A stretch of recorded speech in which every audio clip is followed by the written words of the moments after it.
She looked me in the eye at dinner and said, "If you don't like me flirting with my ex, maybe you shouldn't be here." So I quietly paid my bill, walked out without a word, and by morning she was begging desperately to come back after losing me, our home, and every piece of respect she had left. I am 31, and for nearly 4 years I was in a relationship with Rachel, who is 29. We first met through mutual friends at a small gathering, the kind where everyone is laughing, sharing drinks, and talking over one another in a warm, comfortable chaos. From the very first night, something about her drew me in. The conversation flowed so naturally between us that it felt effortless. It wasn't just the surface-level chat either. We talked about dreams, about regrets, about silly little stories from childhood that we normally wouldn't share with someone we had just met. By the time I left that evening, I found myself thinking that maybe, just maybe, I had stumbled into something real. Our relationship took off quickly, but it never felt rushed. Felt right. Within months, we were dating exclusively. That first year felt like a dream. Every weekend we were out exploring trails, hiking until sunset, stopping at diners on the way home to split pancakes and coffee. Weeknights were spent binge-watching whatever series we were hooked on at the time, or simply lying side by side talking until sleep took over. That stage where everything feels fresh and new lasted longer than I expected, and it strengthened the idea that Rachel wasn't just another girlfriend. She was someone I could see a future with. After about a year and a half, we made the decision to move in together. It wasn't a rash impulse. By then, our routines were already intertwined. She spent most nights at my place anyway, and it felt natural to share a space instead of packing overnight bags every other day. Bills were split, chores were shared, and our weekends turned into a comfortable blend of cooking together, cleaning together, and dreaming together. Marriage even entered the conversation a few times, casually at first, but with enough weight that I truly believed it was a matter of when, not if. But as much as our life seemed steady, there was one shadow hanging over it. Rachel's ex, Evan. At first, I told myself not to worry. Everyone has a past, and I wasn't so naive to think she would erase hers. But Evan wasn't just a memory. He was still very much a presence. He was at every gathering with her old college friends, still considered a part of that circle. And Rachel, well, she lit up around him in a way that left me uneasy. It wasn't that I wanted her to abandon her friends. It was that I couldn't shake the feeling that Evan wasn't just another face in the room. He was different, started small. Inside jokes between them that I didn't understand. Quick arm touches that she brushed off as nothing. A sparkle in her eyes that felt reserved only for him. Each time I tried to bring it up, she rolled her eyes. "You're being insecure. If I wanted Evan, I'd be with him. You're overthinking." It became her default response whenever I stood my ground. Slowly, I began to doubt myself. Maybe I was overreacting. Maybe I was just too sensitive. But deep inside, my gut knew something was off. I convinced myself that the good outweighed the bad. I wanted to believe that she would one day realize how her behavior made me feel, and she would adjust out of respect. Instead, what happened was that over time I began to shrink. My feelings were pushed aside so often that I stopped expressing them. Looking back, that's where I lost pieces of myself.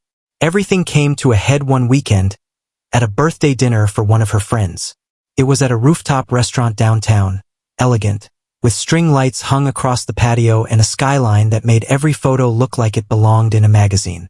I had even bought Rachel a necklace earlier that week, planning to surprise her with it later that evening. I wanted it to be a night we'd remember for good reasons. But then Evan walked in. Rachel hadn't mentioned he would be there. The shift in her demeanor was immediate. Her eyes brightened, her smile widened, and suddenly her entire attention funneled toward him. Throughout the night, she leaned in closer to him than she ever did to me, laughed at his stories a little too loudly, and touched his arm more times than I could count. Then came the group photo. Without hesitation, she pulled him to her side, wrapped an arm around his waist, and smiled as if it was the most natural thing in the world.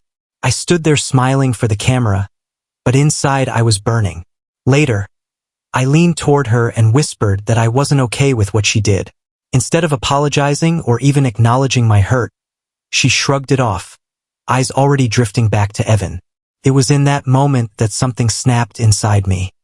When I confronted her once more, hoping for at least a sliver of understanding, she looked at me almost amused and said words I'll never forget. "If you don't like it, maybe you shouldn't be here." That sentence was the nail in the coffin. After years of being dismissed, gaslight, and made to feel small, I finally saw the truth with clarity. She wasn't going to change. She wasn't going to respect me. She wasn't going to care about my feelings. So I paid for my meal, tucked my chair back in, and walked out. No yelling, no scene, no drama. Just quiet resolve. The city air hit me as I stepped outside, and for the first time in years, my mind was still. On the drive home, her words echoed in my head. She was right. I shouldn't be there. Not at that dinner, and not in that relationship. By the time I reached our apartment, I already knew what to do. I packed my bags, sent her a simple text. "You said I shouldn't be here. Message received. I'm out." Then I blocked her number and left to stay at a friend's place. The next day, the messages and missed calls piled up. Not apologies, not reflections. Just anger, blame, and accusations that I was overreacting. She spun the story to her family and friends, painting me as the insecure boyfriend who couldn't handle her having male friends. But even her own mother saw through it, asking her point blank if she realized how disrespectful she had been. Still, Rachel refused to see it. Eventually, I took over the lease alone, since I had been the one covering most of the rent anyway. She lost not just me, but our home. The same apartment she once called ours was no longer hers to return to. And the ironic twist?